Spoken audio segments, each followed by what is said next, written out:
بسم الله الرحمن الرحیم. به یاری خدا اعتکاف خوبی رو امسال تونستیم برگزار کنیم. بچه‌های بسیار شادابی داشتیم و تشنه دریافت معنویات. درسته بچه‌ها خیلی بازی می‌کردن، ما هم خیلی مراحلی رو گذروندن. میشه از جمله این مراحل برنامه افتتاحیه این مراسم بزرگ رو بیان کرد که در اون بیان معارف دینی، نماز ظهر و عصر و اجرای بازی تیز و بز.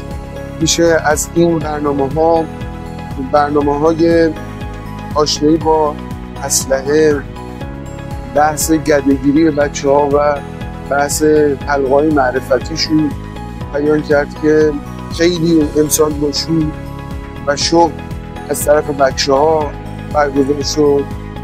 قاری‌های ما امسال توی این جلسه قبل از اذان قرآن تلاوت می‌کردن. اذانگوها اذان‌های اوقات صلات رو می‌گفتن. از دور همیای بچه‌ها باید گفت، از کلاس آشنایی با رسانه‌شون باید گفت، کلاسی که آقای مهدوی سیرت باشون داشت، کلاسی که بنده حقیر باشون داشتم و هیئتی که دیشب برگزار شد.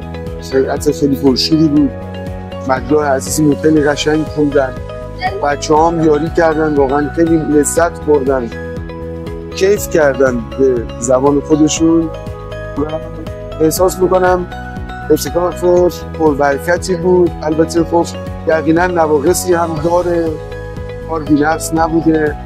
انشالله سعی میکنیم که سالهای آینده اگر عمری بود و تونستیم خادم این بچه‌ها باشیم بتونیم این ایرادات رو هم برطرف کنیم.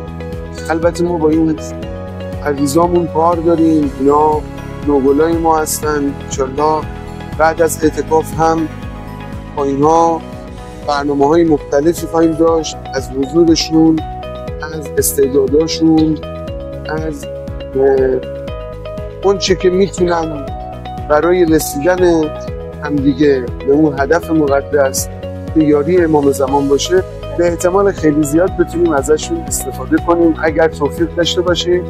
بچه‌ها خیلی زحمت کشیدن. من جا داره که از همه کسایی که این تدارکات، چه بحث افطار و سحر بچه‌ها، پذیرایی‌های میان بعدشون و چه نظمی که قرار بود توی این جلسات برگزار بشه، جا داره از همه‌شون تشکر کنم. دست همه دوستانم رو روی ماهشون رو می‌بوسم، آرزوی توفیق بهشون می‌کنم و همه رو به خدای بزرگ می‌سپارم.